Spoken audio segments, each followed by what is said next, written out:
Good day all. In recent times many so-called informal actions have been taken by organs of state to protect certain organizations that can involve federal agencies. These actions can be viewed as favoritism for some above others. This can also lead to forms of corruption inside these agencies that will make what the honest members of these agencies do questionable by the general public whom these agents are supposed to serve.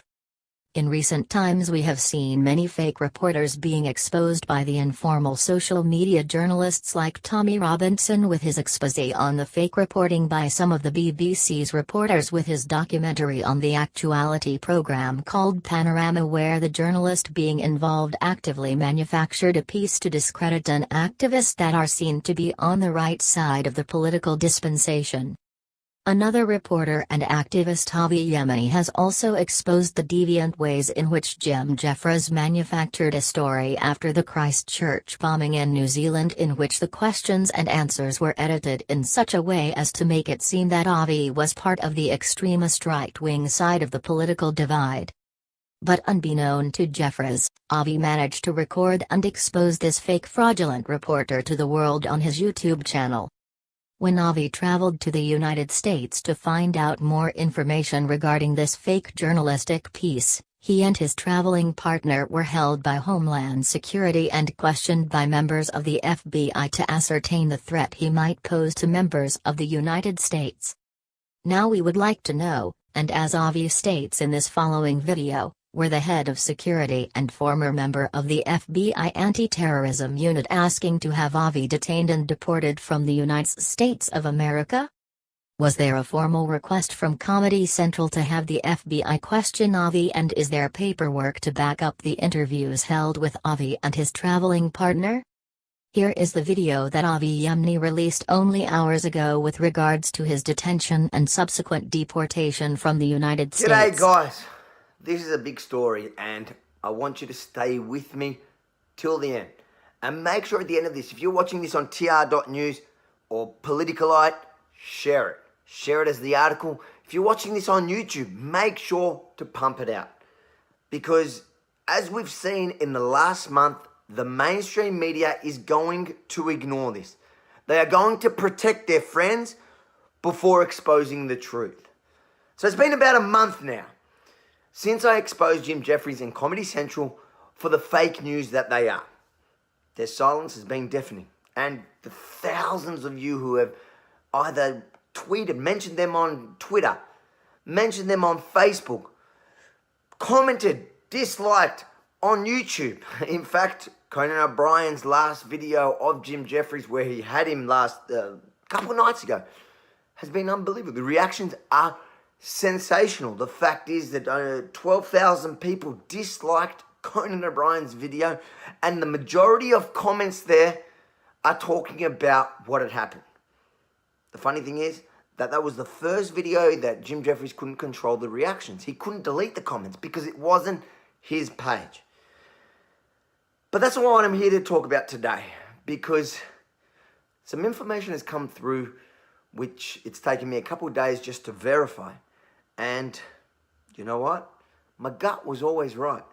And a lot of you messaged me right after I got deported and insinuated that this sort of behavior may be the reality. But I wasn't willing to believe it until I had some hard evidence. So the information that we have been passed on and since verified is that the head of security of Vericom, the parent company to Comedy Central, in essence, the man in charge of safety and security for Comedy Central, and specifically Jim Jeffries, is a man by the name of Carlos Fernandez, ex-special agent Carlos Fernandez. Mr. Fernandez is a 21-year veteran of the FBI, and God bless him for that fact. That is not the issue here. The problem here, the issue that raises all these questions, is that Mr. Carlos Fernandez, Special Agent Carlos Fernandez, was the head of the counterterrorism division of the FBI in New York. This is the same unit that detained and subsequently had me deported from LAX last week.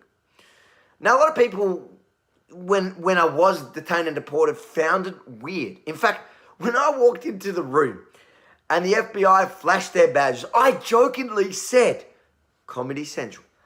And bizarrely, they responded, no, we're actually a separate entity to Comedy Central. I found that weird, and I've been telling that story all week. And people have pulled it up like, that's odd that they had to point that fact out. Really? We know the FBI is a separate entity. This new development, this new information that has now been verified, and you can see his LinkedIn, you can see the articles in which the FBI themselves on their own website tell us who he is. This new information raises all these questions that Comedy Central has to answer. Until now, they've remained silent.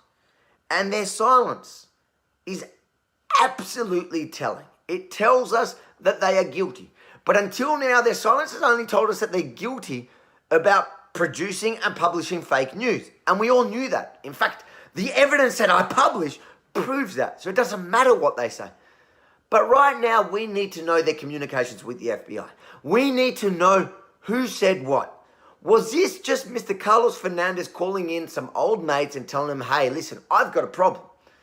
I run the security for Comedy Central and Jim Jeffries here, and there is a man who's coming who has legitimate issues with Comedy Central and Jim Jeffries. And he's coming here to confront my clients, to legitimately and legally confront my clients. We need you to help me out and stop him. Or was it through the actual processes, the regular processes of the FBI? I've spoken to a few ex-agents, and they've told me that it is a little bit weird, and that it is quite possibly, it looks from the outside, the optics of it, is that Mr. Carlos Fernandez called some old favors in. If that's the case, there is corruption here to be answered for. Make sure to share this around. Let everyone know the truth, because the mainstream media will ignore it. Love you all.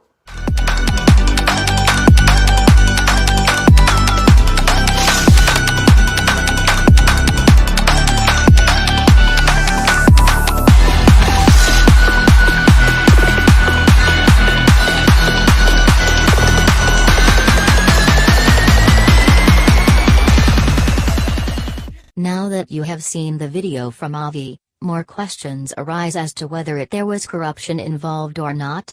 We would also like the documentation released with regards to the interview these agents had with Avi to show that there were no corruption involved and that there was a formal request filed by Comedy Central or Jim Jeffries. Unless there are documentation available on these interviews, it can be assumed that it was done as a favor to a former member of the FBI and that for some reason or another, your tax dollars was wasted on favors for former members of law enforcement on behalf of a media giant called Comedy Central. This could have repercussions on both Comedy Central and the FBI, as there would seem to be favoritism or corruption involved, and the people responsible for oversight should look into this matter, as favors should not be performed by those in law enforcement on your tax dollar time. But what is Comedy Central so afraid of? Will they be doubted in any of their reporting pieces where they have destroyed lives because of false narratives that they create and broadcast worldwide? What should happen to these media giants that call in favors, if it was a favor, to avoid being confronted by a person whose life they tried to ruin with their fake reporting? Please take the time and share either this video or the video from Avi far and wide so that the rest of the world can see and make up their own minds. Thank you for watching, and do not forget to subscribe and share.